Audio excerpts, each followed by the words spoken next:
Oh, hello, everybody. How's it going? Welcome to the Yang Gang Report Live. I am Annette the Peacemaker, and below me, I have my friend and teammate, Faye the Lone Star Warrior. So we are representing Yang Gang Report today, and we also have our special guest, Boyce the Skeptic from Mindful Skeptics, and he is here to talk about the Trickle Up. I don't know what else to call it, like the Trickle Up platform. We'll call it a platform, okay? And what that is, and how we can all get involved, and so on. And then below Boyce, we've got Faye. Do you say it Donnie? I think it's, yes. Yeah. Donnie, yes. Okay, so I have a friend with that same last name, and that's how he pronounces it. So anyway, this is Faye Donnie, and she is here today to talk about the Yang Gang Roundtable on Discord or Slack, one of those. Anyway, she's going to tell us more about that. So, without further ado, let's just bring it. Let's start with Boyce. Boyce, why don't you say hello to everybody and tell us who you are, where you are, and how we're all connected. Yeah. Well, I'm Boyce. I'm with originally I was the Mindful Skeptics host on YouTube, and then me and Tom, the connector, have co-founded the Trickle Up. It's a website that we host all the YouTubers that are Yang Gang and all the podcasts that are Yang Gang, and then we're like a platform to submit articles as well. So we're just trying to help prepare for the 2024 run by being coordinated and militantly coordinated and improve our communication and exposure for all the people making content. So that way, someone's never heard of all the podcasts, they can find one place to find every single thing out there that's covering Andrew Yang, especially when he starts running for president in 2024. So then, as part of that, you're not just solely focused on Andrew Yang. You're focusing also on like UBI and like Yang-related policies and things like that. Like, well, right? we're trying to cover everything that's a good policy. So it's usually progressive policies, and like definitely anything supporting universal basic income, universal health care, humanity first concepts. And I want to eventually reach out to more conservative leaning and send, all platforms, be all demographics as far as ideologies, to as well invite them to share their content as well, and hopefully have some bleed over from all those different platforms. So for now, of course, we're focused on Andrew Yang right now, but we still have people writing articles about Tulsi and about Bernie Tuff and Scott Santon's articles. I'm live right now. All that fun stuff.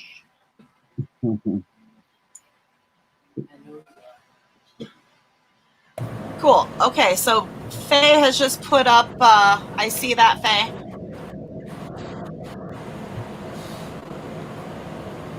All right. So this is the Trickle Up. This is your latest project, Boyce? Because we all know about your Mindful Skeptics YouTube channel. Yeah, this is your latest project. This is my baby. This is me and Tom's offspring. This is our Tom's my significant other. And so we just make little thumbnails for people's articles. So this is actually an article written by, I believe, Sam Boyce. And we just put up some fun little imagery to make it a little more eye-catching. And then they have links, and that's the homepage. If you click on, if you go up and click on the news section, it'll give you all the articles up there in a tab. And then there's the podcast section. So these are just all the most recent articles. And we also promote tech. So that's why we got the guy here, what's his name, Emmett Short on the knee of the curve. He's kind of our tech guy. And so we just do all things tech because, we're forward thinking. So UBI, tech, humanity, the whole 9 yards. And so yeah, we're just constantly sharing. If you guys don't know, the Yang Daily podcast puts out everything Yang news wise in a podcast every single day, Monday through Friday, and sometimes on the weekend too. I've been yanking for a while now, and so is everybody else here. And I'm still seeing new things being produced by Gang Gang that I've never met before. And this is what it's all about, right? You can discover other things that Yang Gang is creating that you have not watched before, and then maybe hit that subscribe button or like button, and then start getting it more often in your own feeds, right? Yeah, and you'll see here, like the Hardy Report is actually a British political podcaster, and he's taken a lot of interest in our race. So he opted into the network and said, "Yeah, I'd love to be part of the network." And then you've got the other one is the Sillador Skeptics is more of a Bernie Bro style, a little more far left than me. And I figured reach out to them. They've had me on their podcast to debate the federal jobs guarantee versus VI and Medicare for all single payer versus the public option. So they've been a place where we can have civil discourse about individual policies and stuff like that. So trying to broaden out because they have a little more of a Bernie Bro feel. Of course, Rethinking Humanity, that's actually Lacey Delaney's podcast. She's only done like maybe 6 episodes so far. So her and her co-host have been talking. Here's one with James Trickle. And he's a very skilled editor for video editing. He's very good at that. But yes, I just out there looking for more podcasts, and sounds like we need to get the Gang Gang Roundtable involved here and start sharing on there as well. So yeah, we just have right now we have like So that was an excellent segue there. Good job, Boyce. Why don't we let Faye Doney and I are working on this other. It's also live streamed, but the live stream moves from Twitch to Anchor and Spotify after post production by our excellent sound producer Shale Riley, and then that thing then goes to also YouTube. So now we have all these different ways to share, and I'm going to let Faye talk about it a little more. Faye? Annette, can you hit the mute button also? Because there's quite a lot of background noise. Okay. Hello, guys. So the Yang Gang Roundtable podcast has been just growing. We've been able to bring on so many incredible, brilliant people onto our show. Where it's kind of evolved into a think tank where we try to find actionable items in order to make the changes in our country. And we are also bridging communication divides because we try to get people outside of our own echo chamber.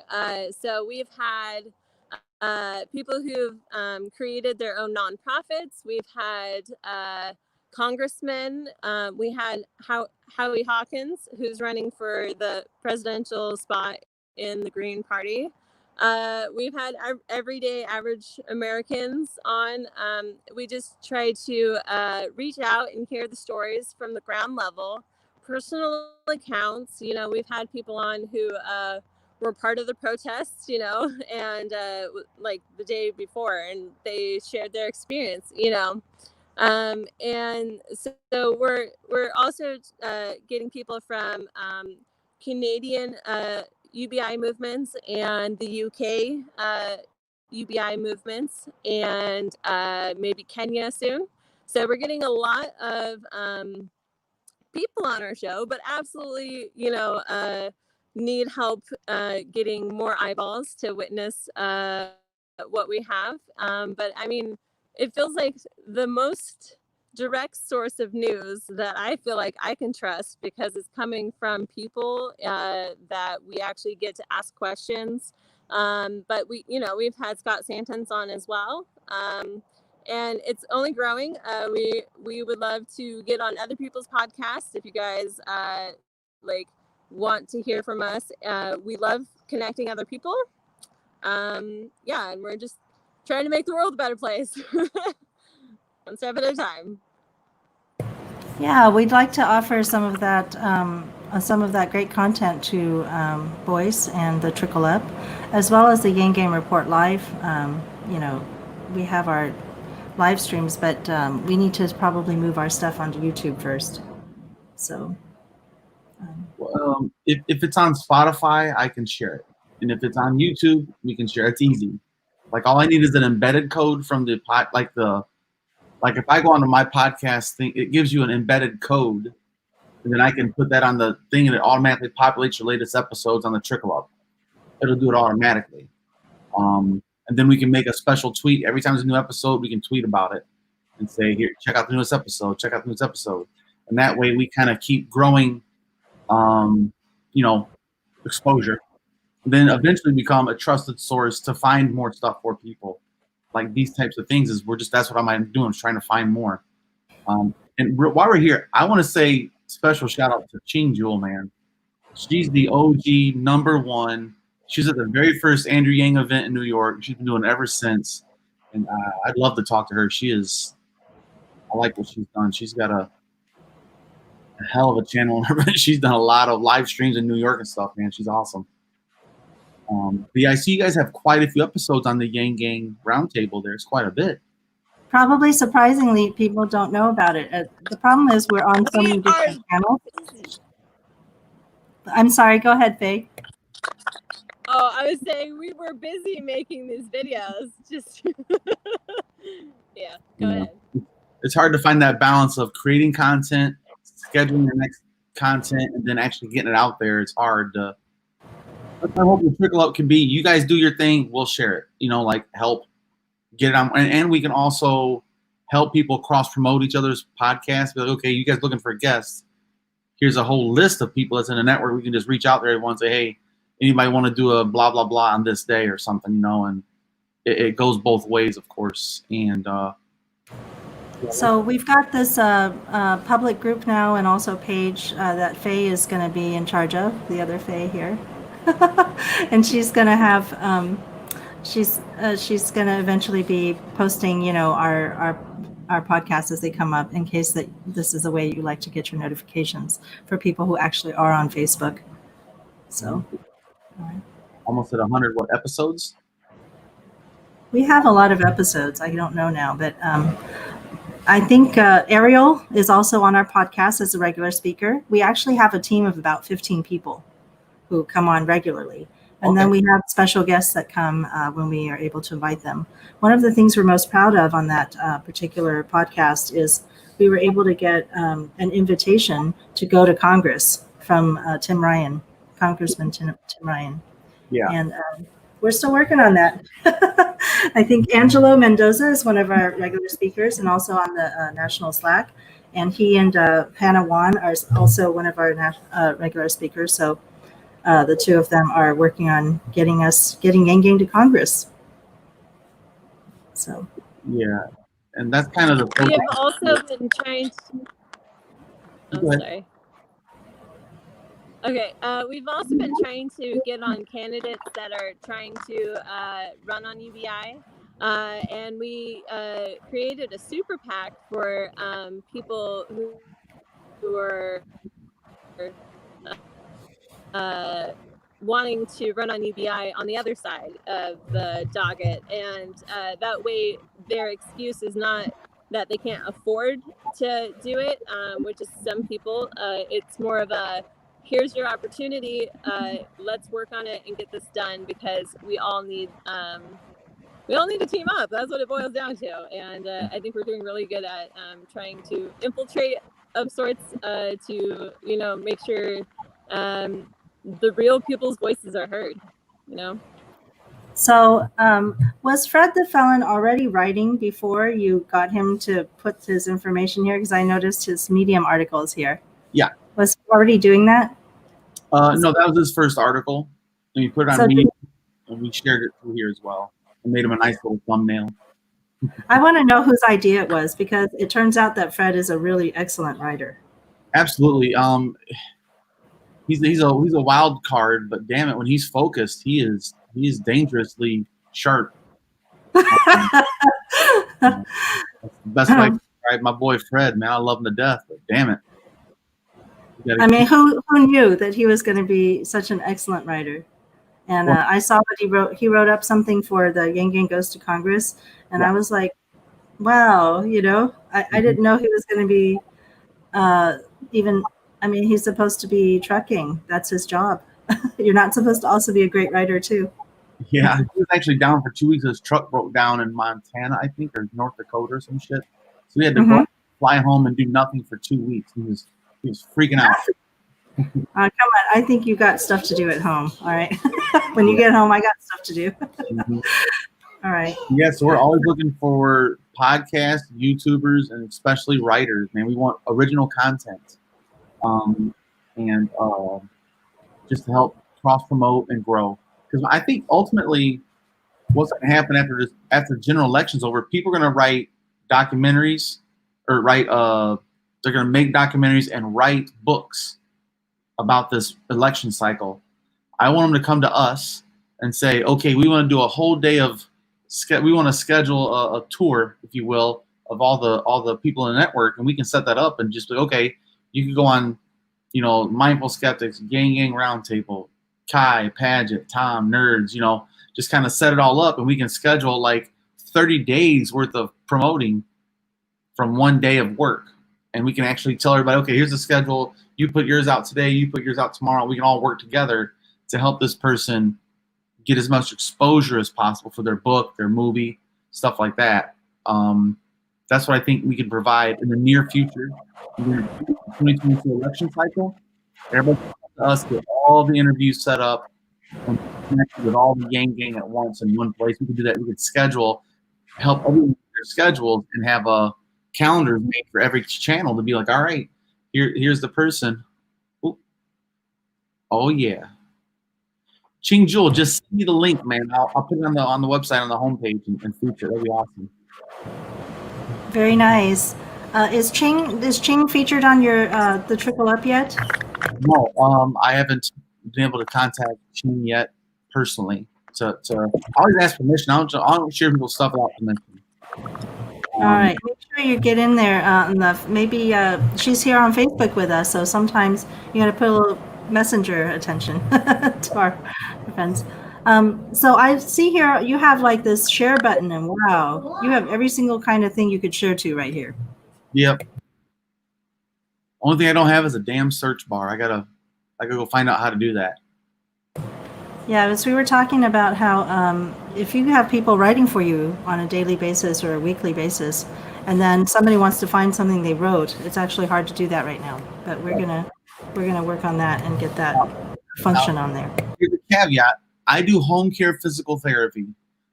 So this is an all new skill set for me. It took me and Tom a couple months to build this from scratch. Me and Tom did it by ourselves with the guidance of what's her name over in Arizona, Brooklyn Wood. That's what she does for a profession. She's a website designer on Squarespace. So we built that from scratch. Forums and ask questions and shit. So I put a search bar and that we could type in chat or Gang Roundtable. What's the thing? Let me remind everyone to please mute your microphones when Boyce is speaking so we can hear him. Thank you. But yeah, so that's just what we're doing. If anybody wants to write an article, hit us up. Of course, everything for me is at Mindful Skeptics. It's easy. And then the Trickle Up just is at the Trickle Up for everything. We're simple. We're easy to find. We do our SEO work. We know we're only ones on 3 platforms that we can first dibs on that name, if you will. Yeah. So hi, Ariel. I would like to chime in right here. Hi, guys. Oh, hi, Ariel. He's also on our podcast. Is it? Yeah. I'm also on the podcast, and yeah, it's been successful so far. And Shale is really good at like whatchamacallit, like editing it and putting it all together. So yeah, you're all invited to take a look. I think the only two, like Boyce, you haven't been on it, and Annette hasn't been on it. So yeah, just a matter of time now. Yeah. And how much time and energy you can put into everything. It's crazy. Yeah. Okay. So we also have other brainchilds of like the dreams of Yang have like manifested. This is something I think Yang would have dreamt of if he could like visualize it. But we also have things like it's Frey.world, and it's essentially a website very similar to Facebook that actually pays you for the data that it collects, right? And so his data dividend project became a thing. So they're just testing it out. That's where I've been writing my articles, but I didn't know about you and what your projects were. So I've been doing this as a nomadic activist, and so I've seen a lot of things on the ground level and experienced a lot of chaos to that, and I've been trying to share it now. But also another brainchild, or whatever you want to call it, is that karma credit, not credit karma, karma credit, and it's essentially cryptocurrency for doing good things. You did a good job. Here's some cryptocurrency. So they also came on our show. Like the things that Yang dreamt about have been manifesting into reality. We just have to find each other and put it all together, right? I do encourage people to go check those things out as well. I know the Frey.world, it's on the Android as an app, but not Apple yet. He's having some difficulties, but he's Yang Gang, so we can actually, all the features that we've been needing can be developed on that website, and he's actually encouraging it. So the guy is named Skeletor on there. Faye, it sounds like Faye, it sounds like you might want to write an article about this Frey.world to introduce it to everybody on the Trickle Up here. It's a good start, right? Now that we all know we exist.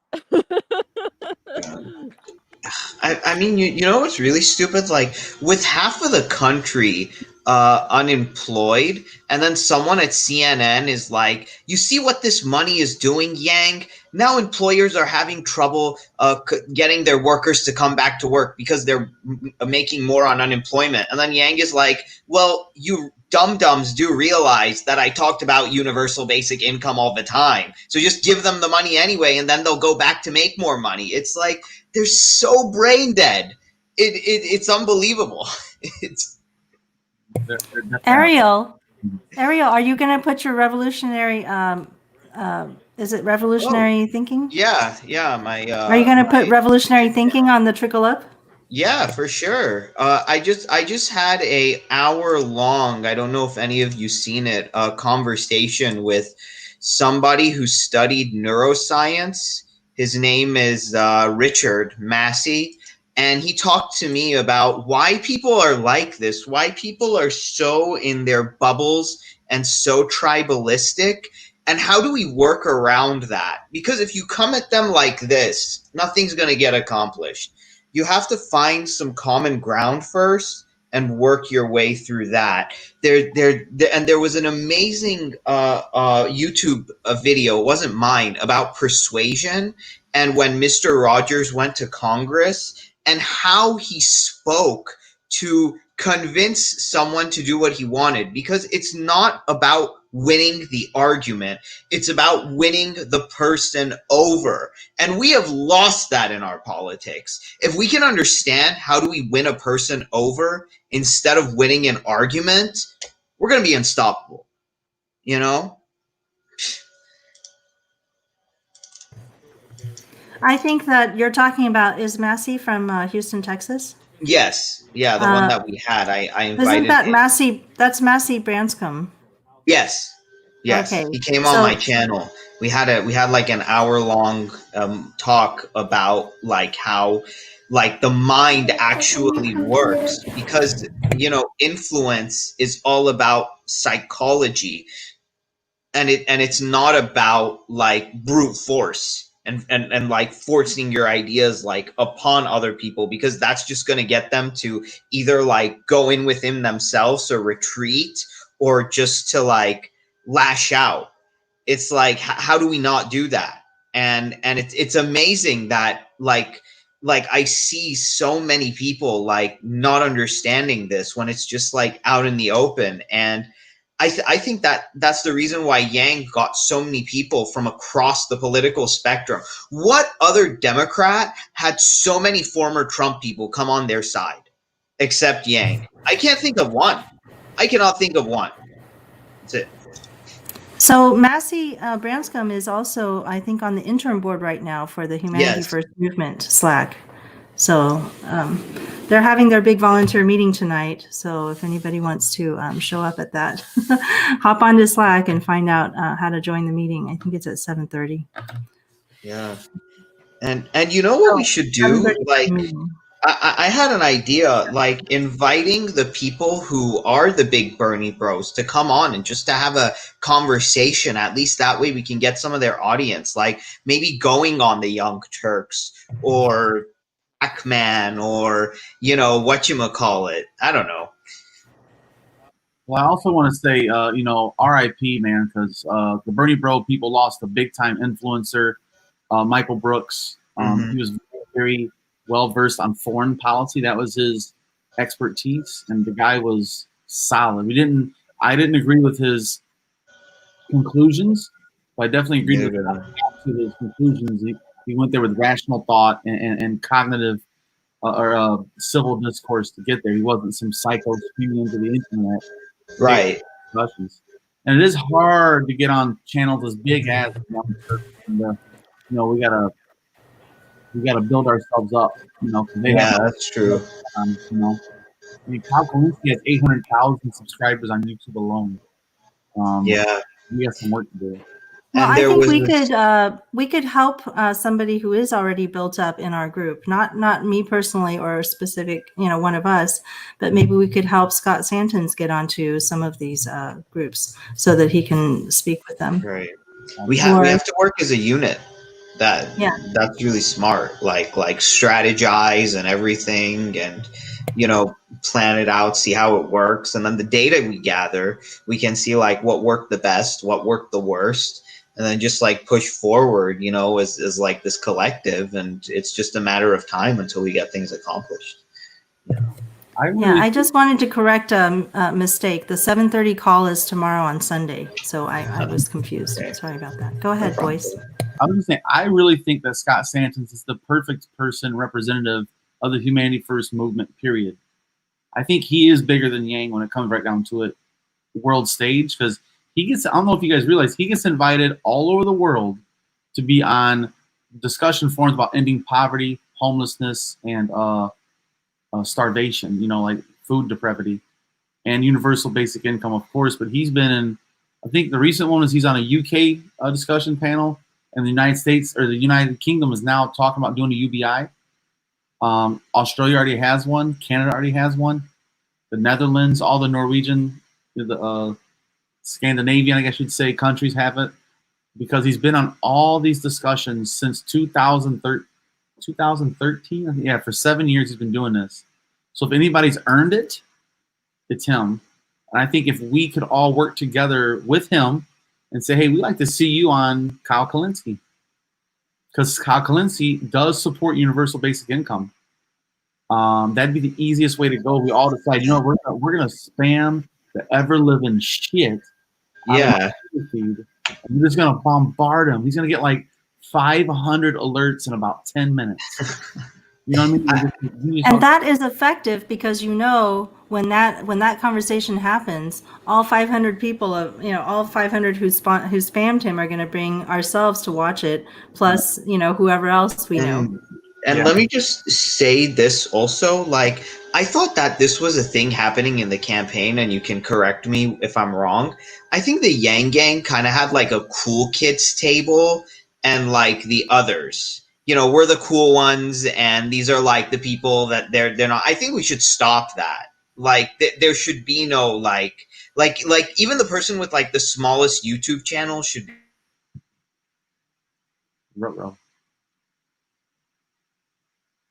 I lost Ariel too for a minute. He'll be back, I think. So, yeah, I think the fact is, yeah, Annette. Yeah. I just wanted to add that I make all of this content, and I have a channel called Annette the Peacemaker, and I don't think I have even 30 followers. Yeah. So, like, you know, I know that hundreds of people watch these. You know, I see the numbers. Hundreds of people watch them, but nobody goes and finds me on YouTube or anything like that. So I have only lost subscribers since Yang dropped out. Mm-hmm. Oh, okay. I came really close getting For Mindful Skeptics, okay. Yeah, my channel. Look, we lost them. Like my channel, the biggest it's got was I was damn near 4,000 subscribers total, and now it's down towards like 30,000, like 200 or some shit like that, right? Because as soon as Yang gets off like 100 subscribers, it's probably all troll accounts, you know, that come on to talk shit and I have to tell them shut up. But yeah, it's hard to gain any subscribers. Like I think over the last week I've averaged -3. You know, it's hard to keep people engaged because 40% of the Yang Gang doesn't give a flying shit about politics outside of. Oh. That's So that's why. Problem. So I think a lot of us are trying to move away from the whole idea of Yang Gang, but I'm personally not, right? Because the reason I met everybody is because of Andrew Yang, and that is still going to be the reason why I am lifetime friends with most of you, right? Right. At this point. So I want to go ahead and share something that the Yang Gang Roundtable podcast thought would be beneficial. Okay. And I want Annette to be able to share this with. Can you share our YGRT-podcast.com? I'm going to go ahead and share that with you for a minute. Looks like this.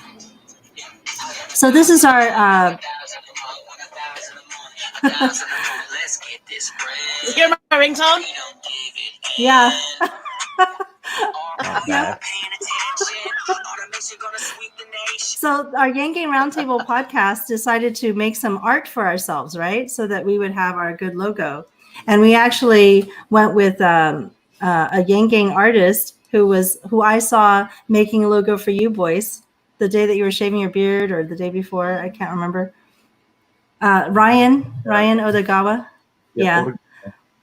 So Ryan made this for us. And then in order to make our podcast logo, right? So we wanted to put a YG logo on there to represent Yang Gang.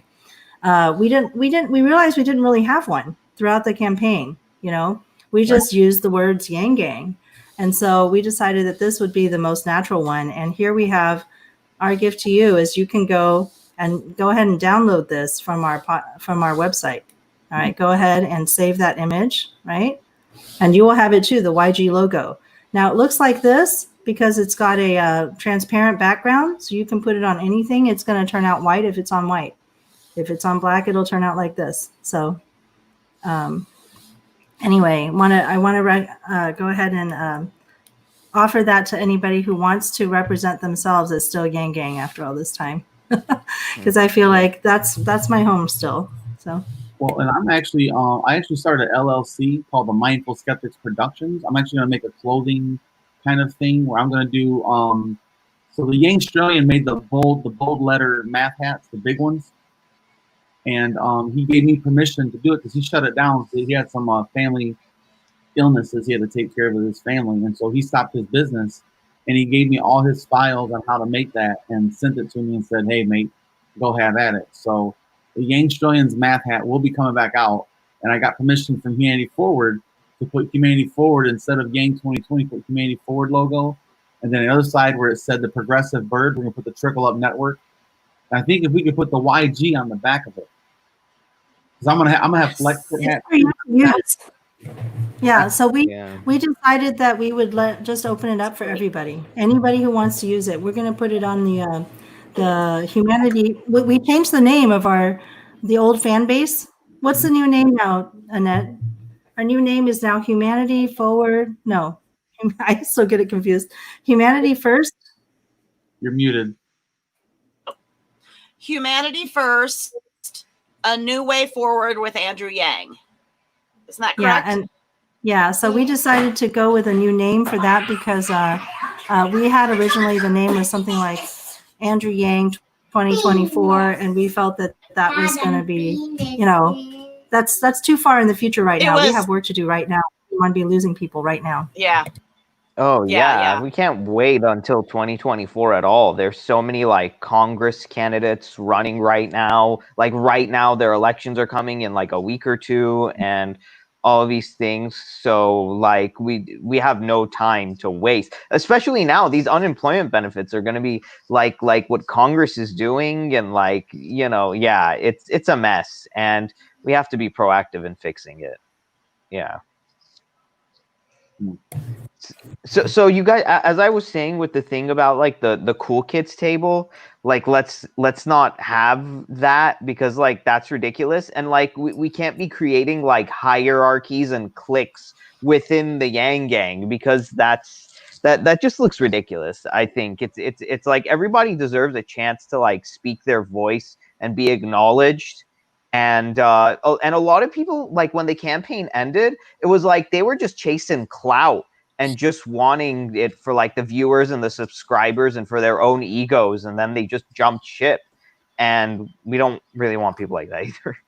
Yeah, every movie's going to have that too, unfortunately. You're just going to have these little parasitic personalities that are going to attach themselves to whatever. It's like that little thing that floats underneath the gills of a shark, and it's just going to be right there when you eat. When you're done eating, that thing it's going to go away, and you know it's parasitic, but well, I think the different things that we're all working on, each of us here that is here today, the 5 of us, I've seen all of us open up our live streams to whoever wants to jump in right now. We've made calls out to people. If you want to be heard about whatever it is you're doing, come on the Yang Gang Roundtable podcast and talk with everybody. Same thing with revolutionary thinking. Is that true, Ariel? Yeah, 100%. Because and sometimes it's like we pretend. Some people who get eyeballs want to pretend that they have like no problems and everything's going like fine. But I think like what makes us humanity first is like we talk about what's real. We don't put on this facade that we see in politics that like, oh, we're like always, you know, perfect and we know everything. And I think people are getting sick and tired of that crap too, because like, look at where it's led us. Look at the response to this pandemic. Look at them botching everything up. But then the minute like things go live and the cameras turn on, people put on these fake personalities and they try to woo people and like do this. But it makes us so human that, you know, we're just real. Well, and also we all have our individual struggles right now, which we all bring to the table when we come to the podcasting or the live streaming or whatever it is we're doing, the writing, when Faye goes to do her writing. It's not only our personal stories are part of it, but if we're just going to talk about how to get eyeballs, I think Boyce is on top of this in terms of getting everybody to find out more about each other. But also, we just need more attention to the marketing aspect. And so we need to make a call for people who have marketing skills to come and join us when we need help and not just sit back and say, hey, somebody else's fault because they can't find us. No, we got to go out. We have to act like we care about our stuff and go out there and work it. Yeah. I'll tell you what, That's for sure. what my next step is. Once I get the Trickle Up to be a little more self-sufficient where I don't have to do all the work myself every day when I get home from work and on my computer till midnight every night, I can hand some responsibility off. Then we can start pursuing marketing strategies and pursuing Patreon support and stuff like that to have a regular income for the network to pay for marketing. That's what you got to pay for it. But you can also be smart. You don't have to pay for it all. We're creative over here in the Yang Gang. We know how to get shit out there. But I think with creative, I'll say publicity stunts. That's what it's going to be. Once we can get back out there in public, I got the damn, where's it at? Ah, shit, I got to put away. I got that big ass Yang bobblehead still in my closet. I got lots of plans for that son of a bitch. Once we get back out in public, we can do stuff. I'm going to start showing up with a bobblehead and doing crazy shit to challenge people a little bit and show up at like a Trump rally and a Joe Biden rally and the Yang Gang and the Yang bobblehead and start the conversations. And we can do stuff like that to get noticed that people might think it's silly, but then you talk to us and you realize, This is not. Well, I mean, Yang Gang is the only people who can like bridge these gaps between Republicans and Democrats. Yeah. That it's like, okay, screw all of this, like, you know, little petty bullshit. Let's talk about like the all-encompassing, like why we're all getting screwed and why we're all getting angry. It's not about some like social justice issue here or there. It's about like we're being financially drained by people who don't give a damn about us.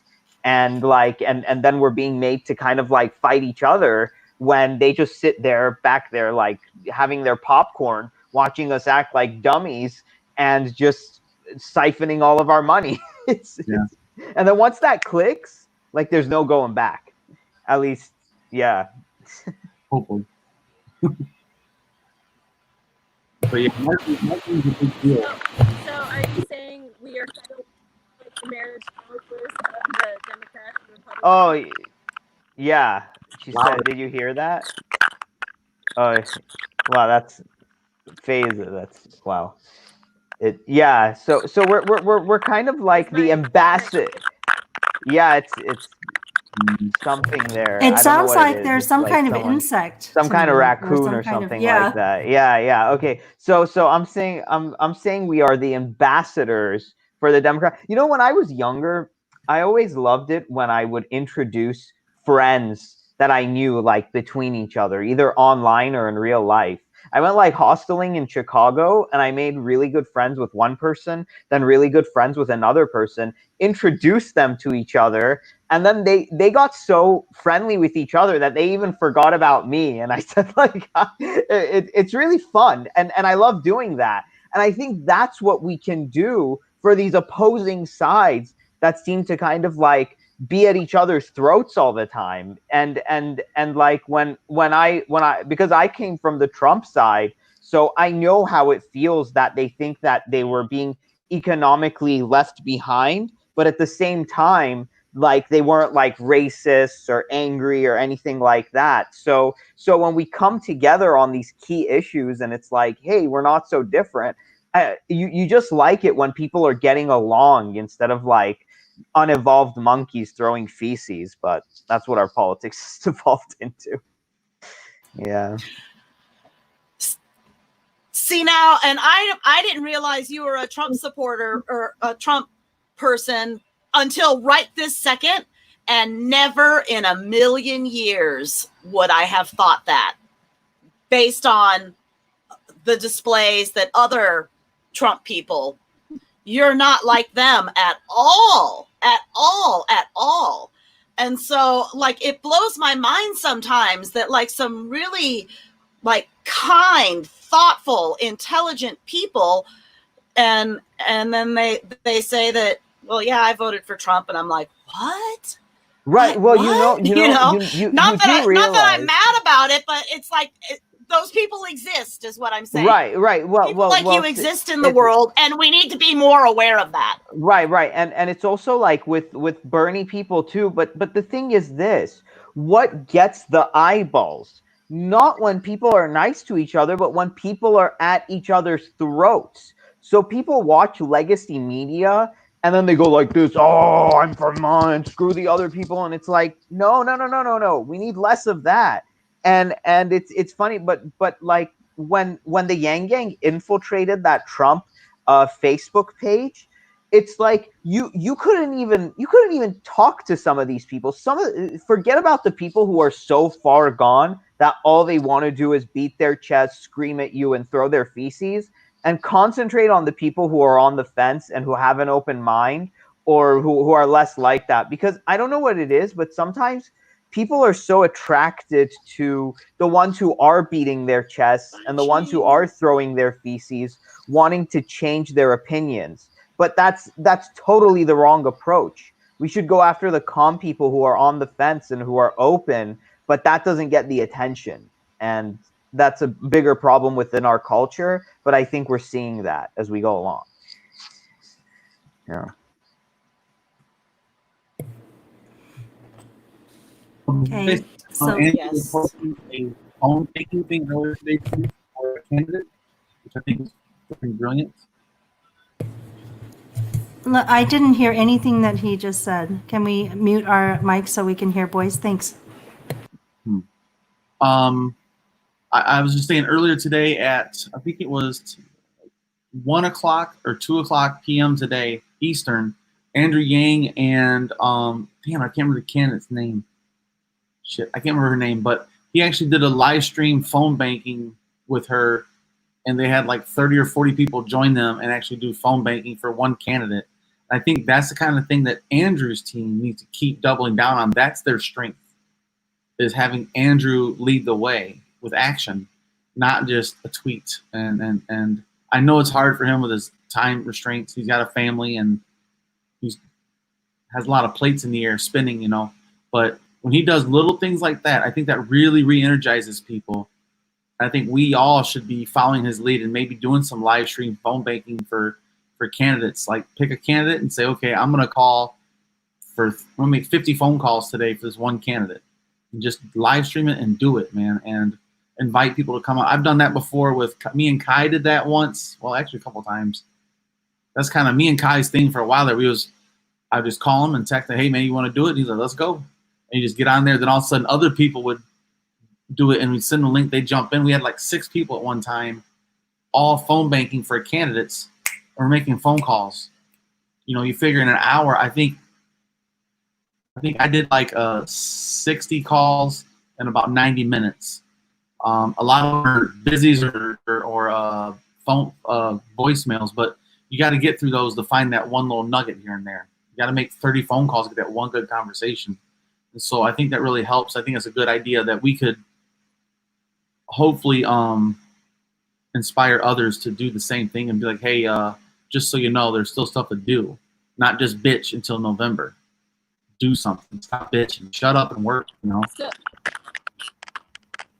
that made me think of something, though. I mean, essentially, you started a working group of like, all right, here's a team. We're live streaming together. We're working together, and you're not lonely doing it. So you got to work alongside your peers if you live stream your, phone banking. And we're monkey see, monkey do. So I mean, you pick up strategies if you listen to other people. So you're actually coaching at the same time when you do something like that. And for the people who are nervous of what to say, you've essentially just laid some baseline for them. And I think that's a really powerful learning tool that we all should be utilizing way more often.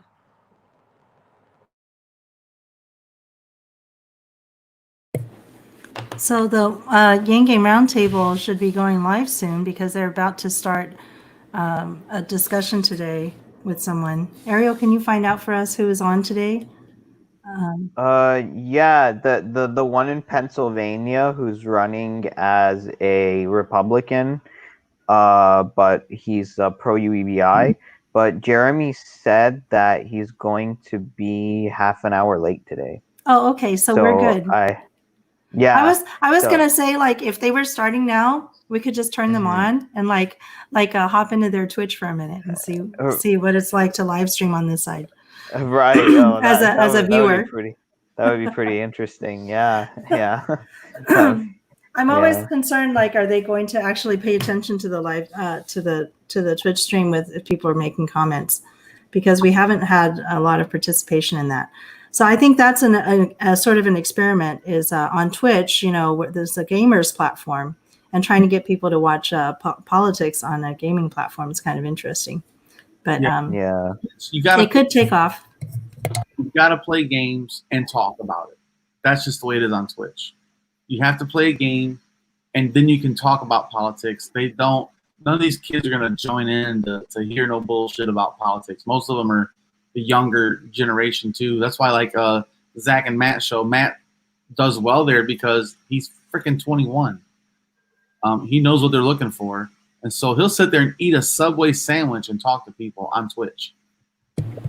Is he doing that? Let's find his Twitch channel and look at it, because I've never seen his. He has a successful Twitch channel that does well. And what is it called? Is it called the Matt and Zach Show, like the other one? Zach and Matt Show. Zach and Matt? Okay. He's got a great patron support. He's got great Twitch support. He has a Discord. You guys ever use Discord? Yeah, that's where our podcast is. So we actually started off on Discord because our main sound producer person really likes it. What it does is it allows him to record different streams of audio for each person who is speaking. And I think Zoom is now starting to allow people to do that. So I'm trying to get him to check that out. But for him, it's like it's a real advantage. And so we all started doing Discord, but we realized that whenever we brought a special guest on, it was really difficult to get them situated on that platform. And to actually, like in the last 5 minutes of trying to prepare, we always end up saying, let's just go to Zoom. So that's what's been happening a lot. That's why I love StreamYard, man. I started using StreamYard probably about a good year ago now.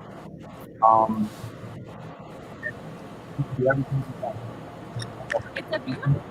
You started using it around the same time that that Yang Gang Report started, because you came on StreamYard with us you were one of our first guests on Yang Gang Report. And then Tom started teaching you, I remember, about StreamYard. So around the same time. It's about I prefer StreamYard too. Yeah. Over Zoom and whatnot, but Zoom has been making improvements. But nobody. They've been making upgrades and improvements. So. But Zoom, you got to download the app. What? Oh, okay, yeah. And so the Zach and Matt show, I checked it out on Twitch. It says they have 12 followers and they haven't streamed anything for a long time. Well, I mean, maybe that was early on. Zach, it's just Matt now. Zach is gone. I wonder where Zach went. Zach's been gone. Back to school. Too busy. What? He's a very shy kid. He doesn't like being out in front, and they got too much attention. And he's like, He said, I'm a focus on college. He goes, I'm a Trump supporter. I'm staying here. I'm not trying to change my mind.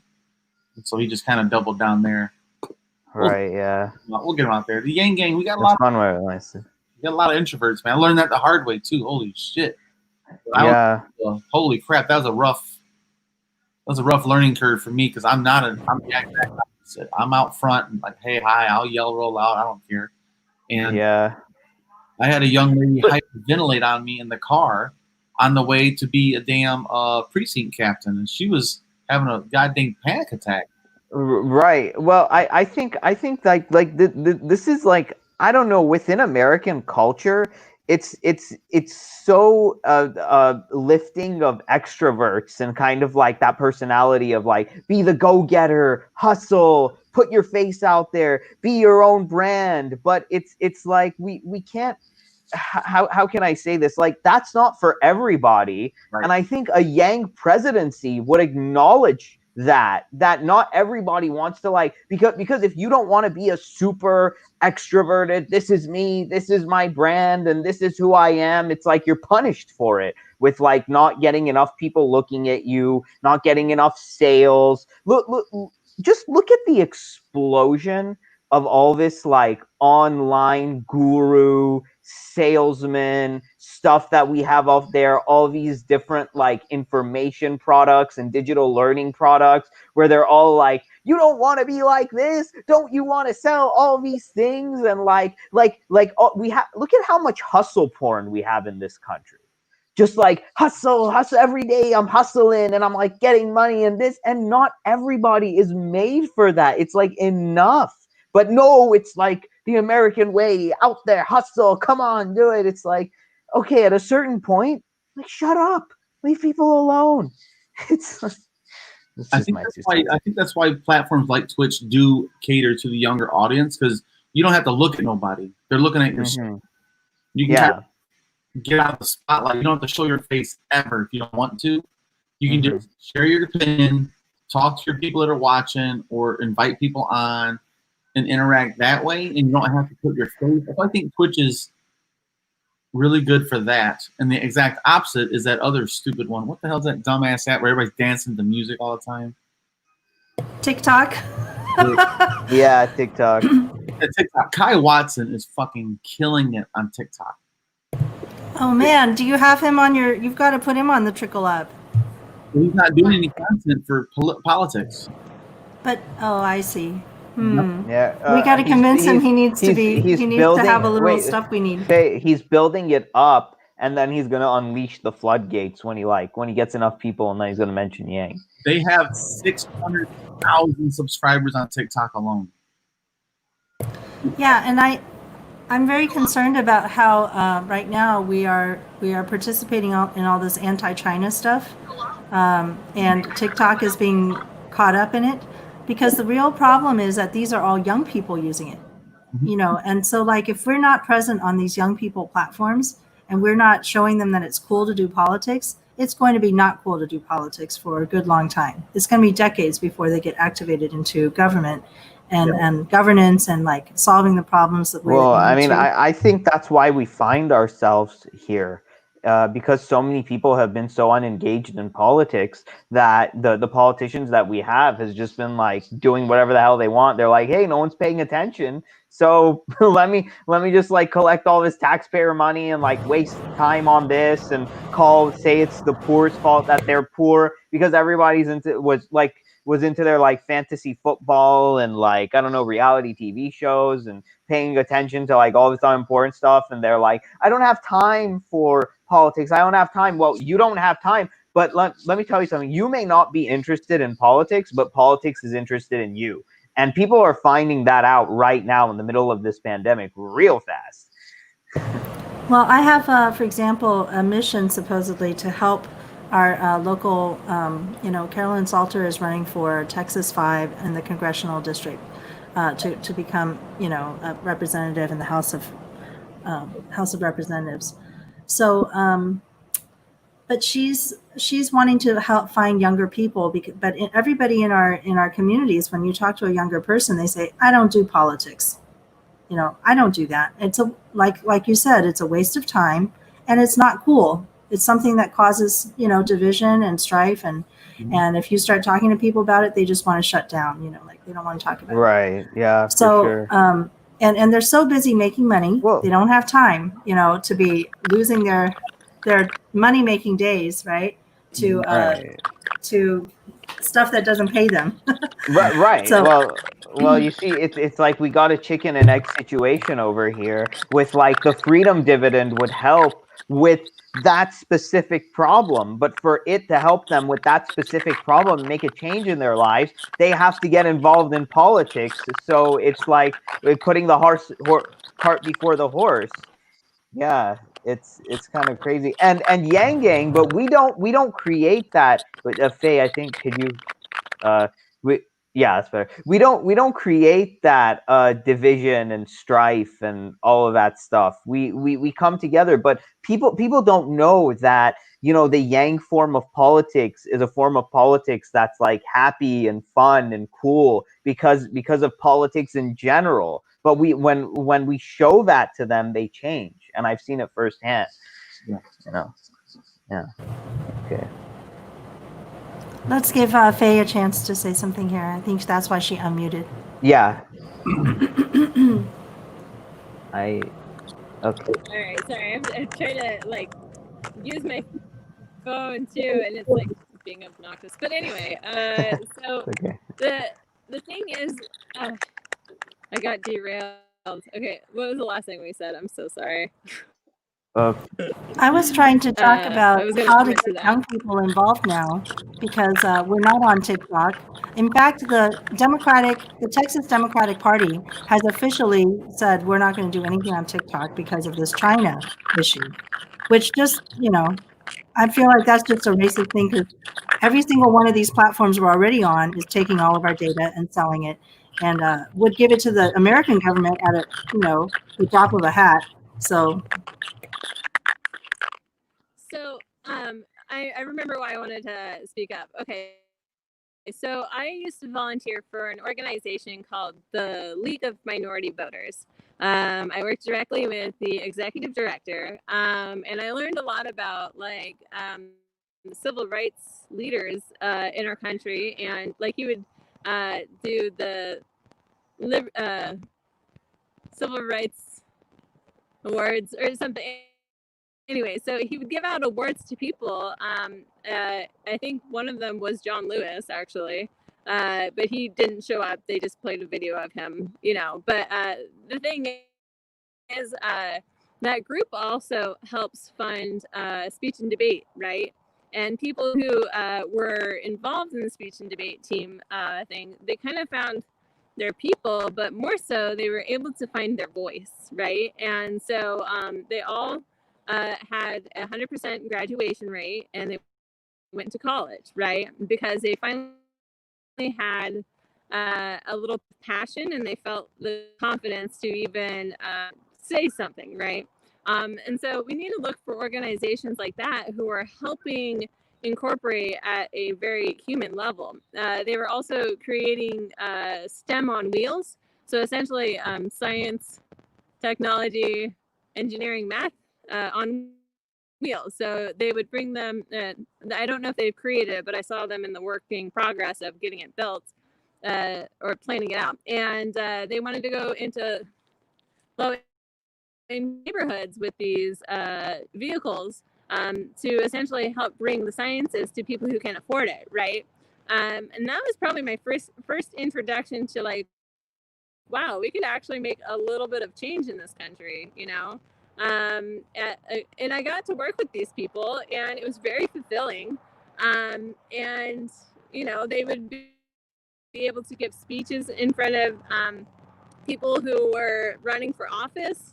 I was able to meet mayors and all sorts of people that really wanted to make change. You know, I got to sit in on board meetings sometimes, and that was just incredible, you know.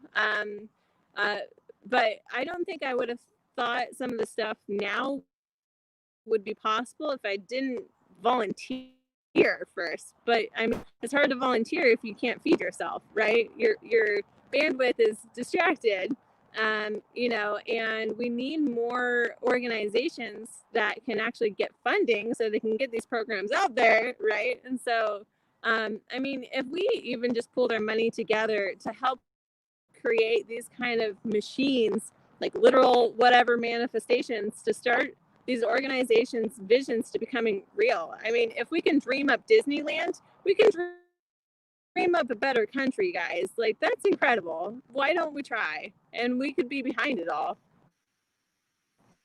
That's my opinion. Well, I'd like to piggyback on that too. Yeah, I actually had a very good conversation last night with Barrington Martin, who's actually running to replace the late Representative John Lewis. And we kept coming back to the same thing. One is accountability. Yep. Two is transparency.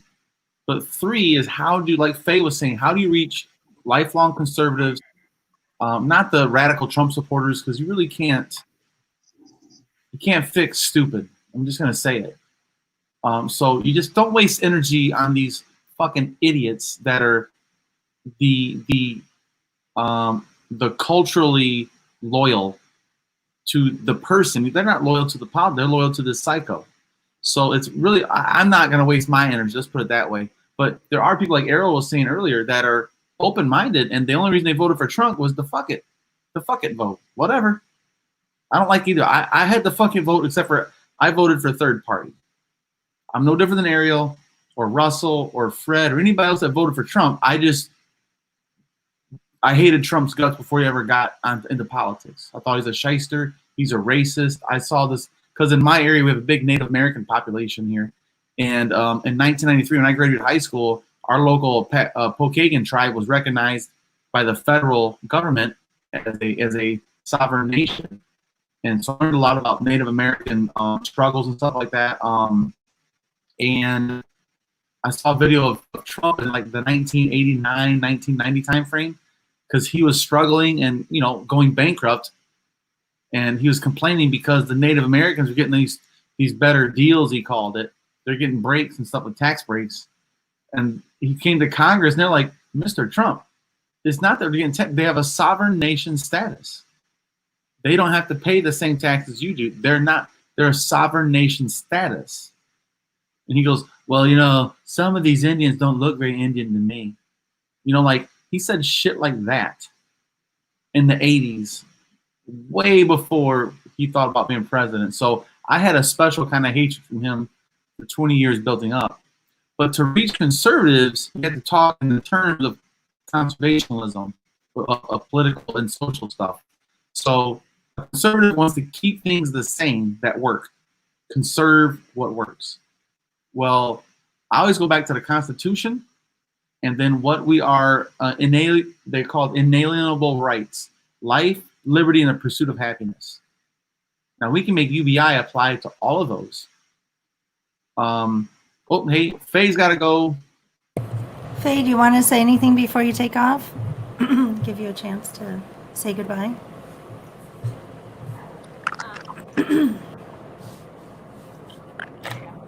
Yeah, it was really wonderful to be on this channel, but I am going to go onto the Yang Gang Roundtable podcast now. If you guys want to check it out, hey, look, it's, you know, you don't just Google it and or find our website and go. But come check it out. Thank you guys for having me. It was a pleasure meeting you too. And I'll see the rest of the team later. Bye, guys. Hey, Faye, tell them when you get there that I'm going to be watching for them on the Twitch. Yeah, and I think I'm gonna jump on too, cool, because I really want to talk to that Republican guy. So Yes. I'll have to go too. All right. Bye, Bye, guys. Bye, Faye. All right. Thanks for joining us. It was a pleasure. Boyce. Very well. I'll DM you.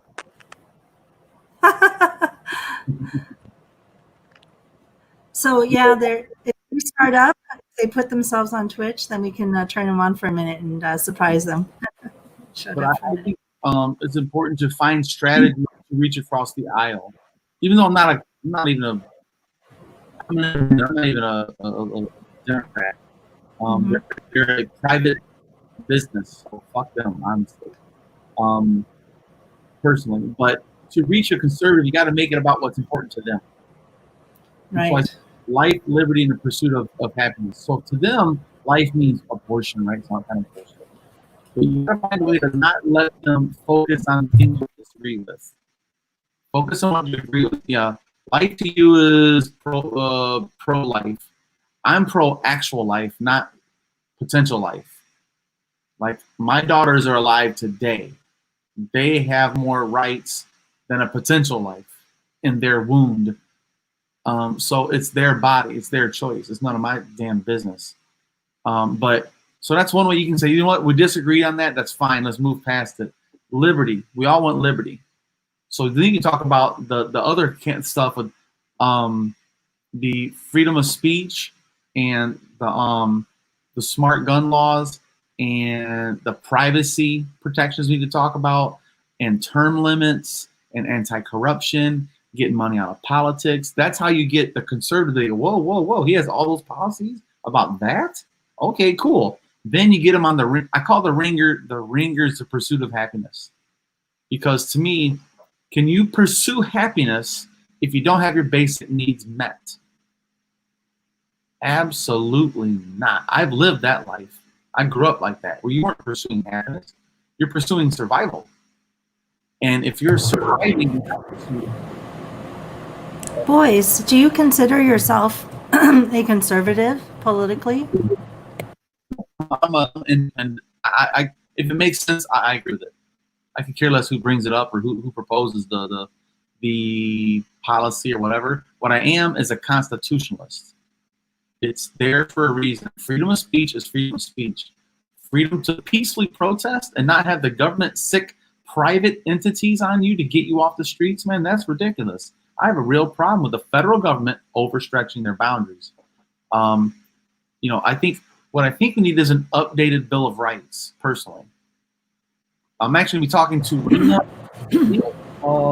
something. He actually has an idea on this. He's a pro-UBI candidate that has been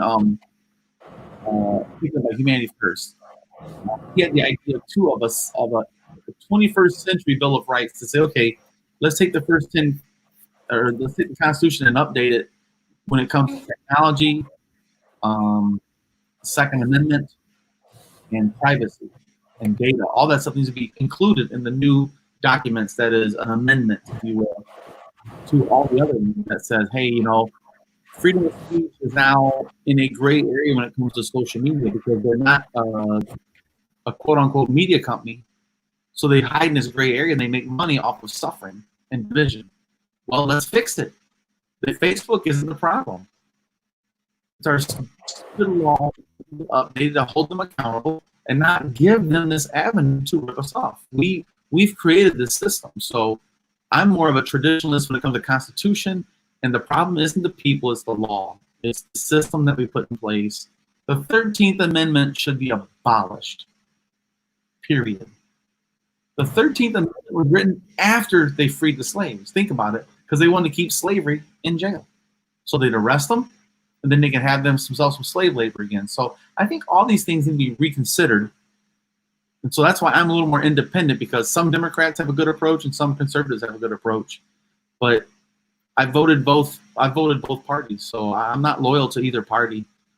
I'm not even loyal to Andrew Yang. If he says something stupid and it's unforgivable, then I'll probably be like, I was wrong, you know? But he's given me zero reasons. Zero reasons, and there's not another politician in history that's ever made me feel so comfortable saying that I am 100% going to dedicate all my free time to making sure he gets to achieve his goal, which is our goal. Never. Nothing's inspired me like this before in my life, except for my kids. The only thing else that matters is my kids. Everybody else, man, sorry, guys. So, Boyce, the reason I was asking you is whether you consider yourself a conservative is because I wonder how conservatives view, they're so concerned about the Constitution itself, but what about the Universal Declaration of Human Rights, which has been accepted by practically every country in the world that has ever joined the United Nations? Right. That's like basically what it's built on. This is one of the most formative, documents. 70 years it's been around now. And in the time that I've been, Yang Gang and doing all of this work, only when our Kenyan showed up and I looked into, what they consider the basis for their support of universal basic income, did it occur to me that I should be leaning on a Universal Declaration of Human Rights that the entire world has agreed on, not just the United States. Right. I think that's pretty cool. Yep. I'm going to look more into that. I like that. If you write an article about it, man, just get your opinion out. That'd be cool. That'd be a good article to read, honestly. Yeah, Boyce, you should make your plea for additional articles that you want to see written. And somebody who's watching this might, write that article for you. Yeah, we're the Wild West. We don't have any minimums. We don't have any maximums. We don't have any requirements. You can include imagery if you want. If not, I'll make it my damn self. I've become pretty damn good at Photoshop. And we just want content. We want people's opinions, thoughts, attitudes, their take on a certain thing. Just get it out there. We're a place to put it up, and we have. So when people write an article, what's the hardest part is getting people to read the damn thing. So you write an article, we provide you an audience. Free. Just put it out there. And all we offer is exposure and a targeted audience. Right. We want to read that shit. So when people have been, for example, I wrote something last year for Andrew Yang, and I put it on a server that was outside of the United States, because I have a bunch of expat friends who run things in Taiwan. And I thought that if my article has been translated into Chinese also, then the expat community could also read it over there. But it turns out that, we always talk about the Chinese, the Great Firewall and all this, preventing our information from going to China. But actually, Google prevents us from seeing news from around the world, because literally we can't, like, people who search for my articles here in the United States can't see it. It doesn't appear because it's not on a US server. Right. And so I find that really interesting that, we don't think about things about how it affects us. I saw Annette had something she wanted to say. Yes. And pass it to her. I forgot now. I'm so sorry. That's why sometimes I type into the private chat, just almost like a reminder for myself, because I will forget after I'm done listening to what somebody else is talking. But yeah, man. I remember. Okay, so as you are building, Boyce, as you are building this like network of content creators, eventually you would like to make it monetary. So like right now, all you can offer is exposure. Yep. But as it grows, and tell us about that, how that would work. Like you need this many followers or whatever to start doing advertising or whatever. So yeah, selling merch. Yeah, any online business depends on advertising to make money is one way of resourcing it. But you got to get traffic. You got to have a proof of concept. You can't go ask someone to sponsor you if you have no content, no data. So right now we're in a data collecting phase, man. How many people can we reach every day? And then look at our demographics, our analytics. It's like 70-30 male, female, or 80% United States and 10% wherever. Like once we get all that data, then we can do specialized targeting ads and marketing. And then once we get that type of support, then we can do more Google AdSense type of stuff. And then we'll be able to so then let's say you make $1,000 a month on the website. The profit, the way we're doing the profit model is it's a profit sharing platform. So once we get money, every quarter we're gonna have a meeting and say, okay guys, this is the money. Here it is. Whap. Half goes to the content creators, half goes to the behind the scenes fees for everything else. And so content creators, the more content you provide and the more traffic you bring in, the more that share you get of the dividend. It's a dividend, it's the same thing, but it depends on how much money we make and then how much traffic you contributed to that money. So it incentivizes quality content and frequent content. And that's the idea is once we get this sucker going, because I know once Andrew Yang even thinks about running for president, all of our traffic is going to add a zero to everything. When we get that zero, we're talking money. Now we're talking, we'll make Amazon pay us to do this shit. That's what it comes down to. Amazon's going to pay us to establish a VAT on their ass. By the way, Jeff Bezos made $13 billion on Sunday last week, 6 days ago, in one day. In one day, wow. 24 hours. I think our financial system is broken. Significantly. Pretty sure it's broken. Yeah. Record suffering at the same time as record profits. Record unemployment, record stock market. But if you think about it, why are we surprised? It's like that's always been the system. Why are we surprised by that? Yeah, now it's just painfully obvious. It's almost like they're putting it in our face, being like, yeah, what you gonna do? You got nothing. You got no power. You have no say. Ha ha ha. But we do. Our Constitution is set up to have a revolution every 2 to 4 years. We could literally not vote in a single member of Congress at all. Not a single incumbent could win if we all decided, fuck them. We can hit a reset button and replace every single, imagine that, replace every single person in Congress at the federal level and the state level. Every single incumbent is out. Then we can, I think that's my dream, is to have one day where we all say, we're gonna have a hashtag, fuck them, whatever it is, and say we're not gonna vote for a single incumbent, period. Sorry to all the good people, but you got to go with them. The bath, the water, the baby in the bath water, they all got to go. Fuck it. Because it can't But Boyce, I was gonna say I was gonna say, can we keep Katie Porter, please? I'd like to keep Katie Porter. That's my bid. But go ahead. Sorry. I'm saying fuck them all. Every single one. I just want to see one time where every single person is given the boot. Now the good ones can come back. They really mean it. They can come back, but not this time. You got to go. Oh, I got to watch my language too.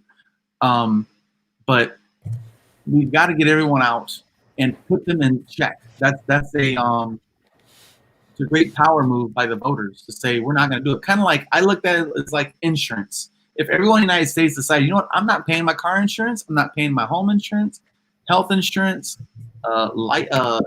any of it. I'm not paying a single insurance premium. Screw you guys. And they get $0 for 1 month.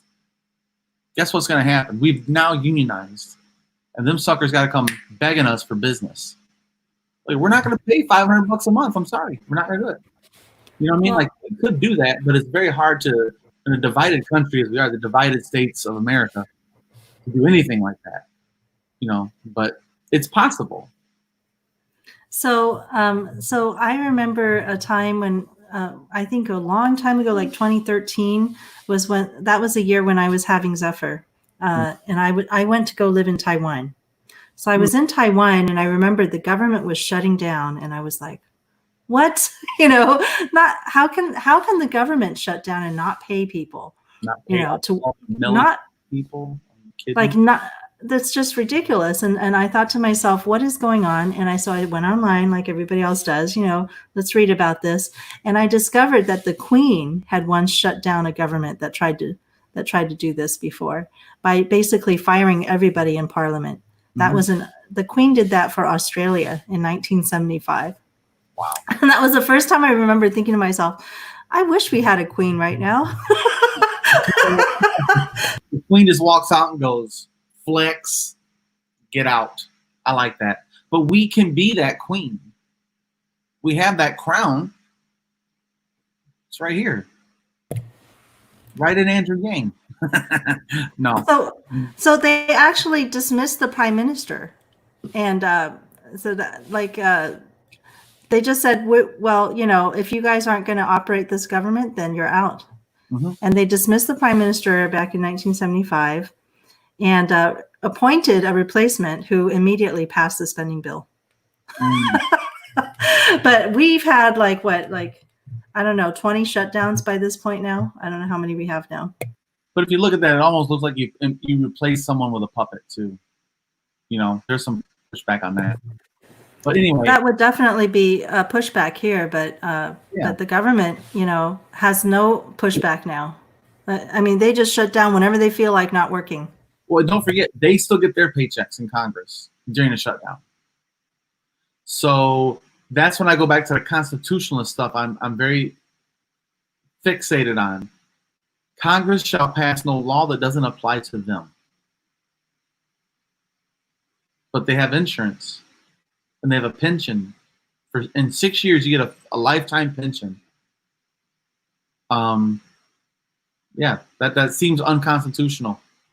I think that's something else I'm going to talk to Andrew. I have an opportunity to talk to Andrew here in another couple of weeks. And that's my biggest point is going to be, we get UBI in, fine. We get Medicare or universal health care, not single payer. But if they want a single payer, or I'm sorry, we don't want a single payer because you're forced with whatever Congress says is good enough for you, not for them, for us, not for them. They get a sweetheart deal. I think if we want to do true reform, Medicare for all, if we have a Medicare for all, universal health care, whatever you want to call it, with a public option, the public option is going to keep Congress in check. Because to me, if there's a Medicare public option, Congress must take it. Must. That's our deal. I agree, but what about this? We should have something in the Constitution where if they try to shut down the government for any reason because they can't get along, they can't pass a law, and they can't move forward on something, you know, then that day, all the people get fired automatically. The next day, we would just start all over again, and we will just start new elections. A new round of elections will be triggered if they can't. The problem is nobody gets paid still. True, but we'll get they'll never do it again because Australia has never shut down again because everybody got fired that day. Yeah. That was it. There's a lot of interesting takes on this. And I think if we can the way to get reform is to hold people accountable. You know, accountable to who though? The problem is right now they're accountable to their donors. That's the only thing that Congress is accountable to right now is their donors. And if we get, term limits and ranked choice voting and publicly funded elections like the democracy dollars, all that, term limits for the Supreme Court and Congress, that would help. Everybody always talks about experience. I have a problem with that. Because right now we're being led by the most experienced people, and they suck. Hillary Clinton was the most experienced politician, blah, blah, blah. Hell no, she was never going to get my vote. Because she was the most experienced, which means the most corrupted, the most deals had to be made to push her forward. And it goes for everyone. Not just isn't an attack on Hillary per se, it's an attack on the whole system that allows a person like Hillary and Joe Biden and Donald Trump, the affluent, to deem themselves the experts because they were privileged with their privilege was time. That's it, time and money. It doesn't make you better at legislating. It doesn't make you better at reading a 1,500-page thing that you don't read. They don't read that stuff. They're told what to say. They don't read all of them. They have people telling them what to say, and it's because they don't read it because their donors write the bill. They don't have to read it. Trust me, it's a great deal. Just sign right here. We'll give you $1 million in 2024. It's kind of like that where they don't have to read the bill. They know what it says because the donors already told them. It's a sweet deal. Take it. And that's just one huge Now, I don't think they're even accountable to the donors because we've been donors. I'm pretty sure all three of us here have donated, maybe not a very large amount. And that's the thing, is you would have to be one of their major donors. That just makes me sick at my stomach to realize that, the reality of that is just like. Yeah.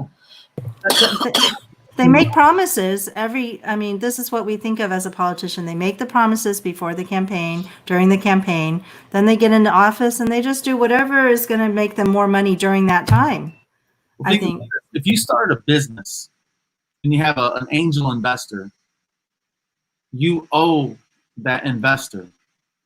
If they say, I think it'd be really nice if your logo was blue instead of green, you'd be like, I think you're right. You know what I mean? It's not the people. It's the system. I don't blame people. If Andrew Yang if Bernie got in, he had over 1 million unique donors. If Bernie got in, he'd be holding to his donors. 1 million people. Not a single corporate PAC. I would support Bernie, period. I don't agree with where his conclusions are, but I would support him because he's going to represent me. I really believe that. But hold on. Will he really represent all 1 million of those people, or is he going to represent what he said are going to be his policies? I think in that case, the things, those 1 million people aren't all going to agree, and he's going to just go with his gut, the thing that he, whatever policies he put out in the first place, which is still okay. It's better than saying, I'm going to get into office and then I'm going to be worried about what this $1 million or $2 million donor is going to ask for. That's what it comes down to. If we have public funded politics, we would become the biggest lobbyists in the country, the richest lobby in the country, the citizens. You heard Andrew, 6, 7, 8%. So they will never have enough money to sway the politicians because the politicians will be holding to us. Think about that. We all had $100 to go, and you give it to the same person, and they're in. They'll be like, "All right, guys, we're in." It's not I'm in, we're in. So, Boyce, I want to talk about. Have you had Russell on the Trickle Up yet? Yeah, is he one? Yep. Okay. Absolutely. I might have actually seen his thing from your webpage then, because I just recently saw a video from him about being canceled or ghosted by Andrew Yang. Yeah. It made me a little bit sad, but I feel like the same exact, this the same, what do you call it? It keeps happening over and over again. We have the same pattern where everyone who speaks to Andrew, Andrew says, yeah, get with my team, we'll get this done. And then when you get to the team, that's when you get you hit the gatekeepers. Yeah. You find out, no, he doesn't have time for you, or he doesn't have time for this or that. Right.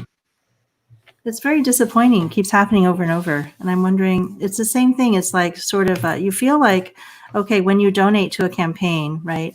Even if you donate time and energy like this, where Russell is spending a lot of his time and energy trying to promote, values and goals that are aligned with Andrew Yang's campaign, or his I don't know, his current, organization.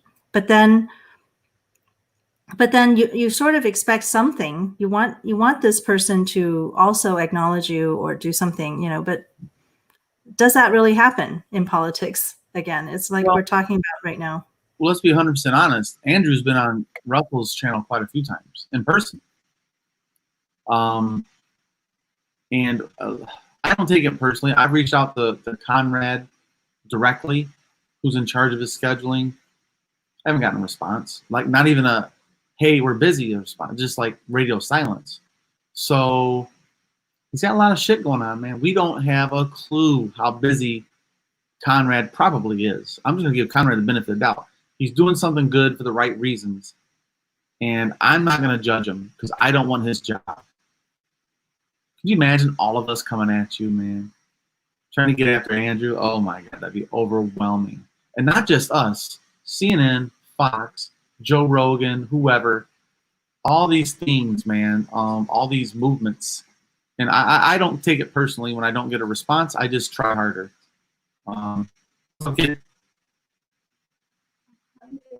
Okay, we'll go here in a minute. My daughter's bugging me. She's hungry. Well, that's important. Family's important.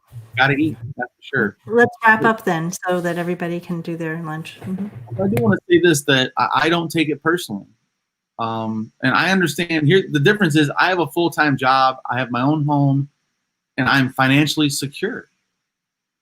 I have the privilege of not taking it personally. Russell quit his life. Him and his wife and their child quit their life and moved to Vermont. Blech. But he did it. And so I understand where he's coming from. Like, man, just the response, just the, let me know, maybe not right now, give me a month or something like that, check back in. And I don't know the whole story either. I watched that video too, so I don't know the whole story. But, it sucks. But it's kind of like when you could go to a concert for your favorite band before everyone else knew about them. It costs $20 to go see your favorite band. But all of a sudden, everybody finds out about them. Now the tickets are $150. You can't afford to go. That's a good problem to have. If you're rooting for your favorite band or you're rooting for Andrew Yang. I want Andrew Yang to be so busy, he has no time for me whatsoever. But that'll never happen. I know that. Because he's already showed it. He came on, I got to talk to him at a Humanity Hang, Him and Evelyn showed up and talked to us for like 30 minutes. And they said, well, Andrew's got to go. And he's like, no, hold on. I just want to finish. And he just keeps on holding on. He loves it. So I know he's proven it, that he's here for the right reasons. And that's why I continue to support him. And I hope he gets so busy that we might get lucky to see him once a year on a YouTube channel that's small as mine. Crying out loud. I'm one of the smaller. Let's be honest. My my numbers don't stack up to most. Let's be real. When it comes to that, I don't care. I don't even look that often, but I look. I'm like, oh Jesus, lost some more, But like me and let's see, Read My Lips with Ronnie. We're about the same size. We've always grown together at the same pace because we've been pretty consistent with our approach and content. And now we're all stalling because there's nothing inspiring people to just go check the phone every day. What Andrew do? What Andrew do? We're not there yet. We'll be there. But I think if we keep doing that work now, we have that scaffolding we're building, this skeletal structure. And then once Andrew says, hey guys, I think I'm back. and then holy shit, it's going to be game on. So I think if we keep doing the work, Andrew's going to be there for us. Right now, he's trying to build many things. With the what's that called? All Americans, the humanity forward thing, and then the humanity, the math movement, and there's a lot. So I don't. It sucks, but I don't judge him for it. I don't take it personally. Well, I do want to help you be able to take off and go have lunch with everybody, but I wanted to also push back a little bit about the having Andrew become so busy that he doesn't have time for the thing that he loves most, which is to know his people. I think that Andrew really does enjoy that, and that enjoys I think it, the energy that we're giving him when we, help him to crowd surf or something like that. That's an energy you can't beat. And I think he doesn't need to be gate kept from that. I think what we need is politicians, not just Andrew Yang, who is not even a politician at this point. He's moved away from that space for a minute. We need not just politicians, but the people who are actually running our government, the bureaucracy, to find ways to listen to people and to have more space made, more time made for listening to what needs to be changed or what needs to be corrected, making adjustments along the way, because technology and people are changing. Like right this moment, it's such an unusual time, and we have no idea how to deal with it. I don't know how to do politics in the middle of coronavirus. I mean, the only thing going on right now is phone banking. I can't even walk up to somebody's house and ring their doorbell to say, hey, support this person because they've got good policies. So it's like this type of work is not being respected enough, and the listening is like not, it's not being like you can go out there and do all day long like we're doing. We're going out there, we're making that content, we're doing it. But are we listening well enough to see, what is it that people need from us? Maybe we're not doing right now. So yeah, well, that's why I like Discord. I started my own Discord finally. A guy named Miles had been bugging me about it. He's like, dude, you got it. I'm like, dude, that's just more work, man. I got too much. He's like, I can help you. I was like, oh, okay. And so he did a video call like this. We recorded it just, on video, and he walked me through how to do it, taught me a lot of shit real quick. And then he went in there and tailored it a little more and added some bots and shit, whatever that stuff is. And it does things automatically. That's cool. And that's another way to, I would like to see every government official have a Slack channel or a Discord and have a place to submit questions. And because right now you got to mail them in or call someone. Damn well that ain't getting up the ladder. I don't know. I just think we need more access to all public figures, politicians, which is what we're up against right now. Andrew, he's being pulled in every direction. And he's got kids at home. That's a lot to ask of him. But he asked for it. Oh. He ran for president. But I have whispers and rumblings from people in other districts. So they finally went live. I just thought we could see like what it looks like on Twitch if you were there. And I'm gonna like stream chat for a second and see if anybody answers. What's his name? There's an uncontested seat that could potentially pop up in the 4th district. What's his name? That would be nice if they would tell us. For a year, make Strategic. sure I have myself. Yeah, I'm I like pragmatic. that. You have to be. I mean, Oh man, Is it way down? basic income, and it has to be So a nonpartisan complicated. project. It has to be a pragmatic project. We have. Is it working now? Let's see. I was just Oh yeah, saying it's before working. We went live. One of the Republican congressional candidates who's running on a basic income platform, because there are not as many of you as there are Democrats. And you were saying, well, there are more of you than you think. And I said, yeah, that's good. We keep finding you and putting you on the show and letting people know. My chat. Yes. I wonder if they're going to notice. Start, I think. So Jeremy is part of a project to I'm blanking on the word, a PAC. We have a PAC that Jeremy is working on specifically for basic income Republicans. Oh yeah, let me go. So he's got probably some interesting things to talk about with you. I don't know if you want to get the conversation started there, but that seems like a good place to me. Have me on. I learned from my first podcast interview. I'm not a very It's good Morgan public speaker. I Dodd. have to take written notes before I start. But if you guys would like to lead the Okay. conversation, I'll participate in just Q&A. Yeah, that's what we do. We have an open discussion, and we'll let the conversation take off, kind of like Joe Rogan. So just relax, and we'll keep it centered around basic income, electoral politics, and poverty. And the theory are always intertwined. So that's why we're all here. So Annette, Yeah. So they're Jeremy, do you talking want to to someone talk a named little bit Morgan about that Dodd. project? And maybe Morgan Okay. can comment on that, and you guys Tell. can start a dialogue. I'm sure there's stuff we can learn through this I don't bite. exchange. I promise. Yeah. Right on, man. All right. So, once again, my name is Jeremy. We've spoken very briefly before this conversation here. Jeremy is the one that the organization schedules or the for us. PAC, the Political Action Committee that I put together, is called Restoring American Families. We're still in the very beginning phases. So, like, all of our FEC paperwork is filed. Like, we're legit on the books. We just don't have a social media, platform or presence just yet. But what we're trying to do is number one, locate and identify pro UBI Republicans, libertarians, more independent type people, just people that really aren't self-identified as liberals or progressive, what have you. And the main goal of the project is to shift the Overton window of UBI to the center, so that it's not a democratic issue or a straight liberal position to take. That is a truly center capitalist, forward-thinking position to have. And that's basically, in a nutshell, what we're trying to do.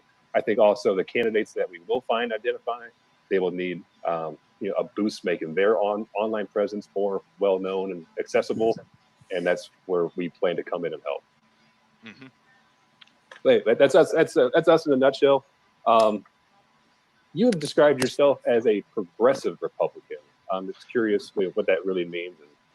Well, okay. I put it in the terms that somebody on the left can understand, that I'm willing to be flexible on things and I'm willing to work with solutions. But the idea of the left owning the word progressive kind of doesn't fit with me at all, as far as the words and how they matter, because I could describe myself as a progressive Republican. It doesn't mean that I'm like co-opting their term. I'm using just a word just to describe that I'm trying to push my party forward. Progress. That's a great point. Yeah. Like you can't just claim stake to something and say it's mine, it's mine. Like, the English language is shared in our country. It has weight and meaning. You should be able to say what you want to say without being cast down. So, I mean, for me, that means taking time to think about the issues and take them from a direct solution standpoint. For example, in my state, there are 15,000 homeless people, and that's rising very, very quickly. There's also a wealth discrepancy because we've So it looks like it's Morgan Dodd, who is running as a Republican for Pennsylvania 11, PA 11. The middle class rung in our state. We're 39th poorest in the United States, FY, for context. I'm wanting to flip that and turn it into at least 15th. But we dump like almost 500 million a year into social services, welfare, TANF, HUD, housing, paying the social workers to do it.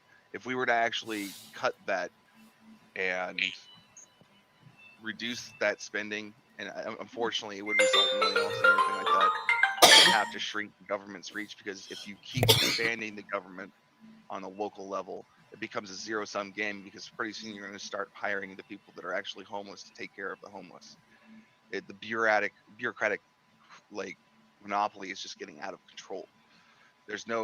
We also have earmarked pages in our budget for PA that are sent to special interest groups and everything like that. Well, thanks for letting me share a little bit about that. If anybody wants Yeah. to see their Twitch stream, you would find them on that. Did we get a chance to put the link in? Oh, just go to the YGRTpodcast.com and there's a little Twitch, and you'll be able to find the Twitch stream from there.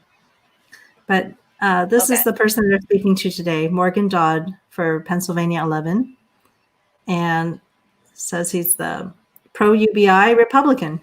So Right on. I'm going to go follow him right now. all right. Well, thanks for holding this live stream for us. Yes, you are very welcome. It was a good show today. Good talk. Thanks everybody who popped in and out, and thanks to everybody who left comments and were engaged. Thank you to Ariel the Avalanche, Boyce the Skeptic, and we don't have a nickname for Faye Doney.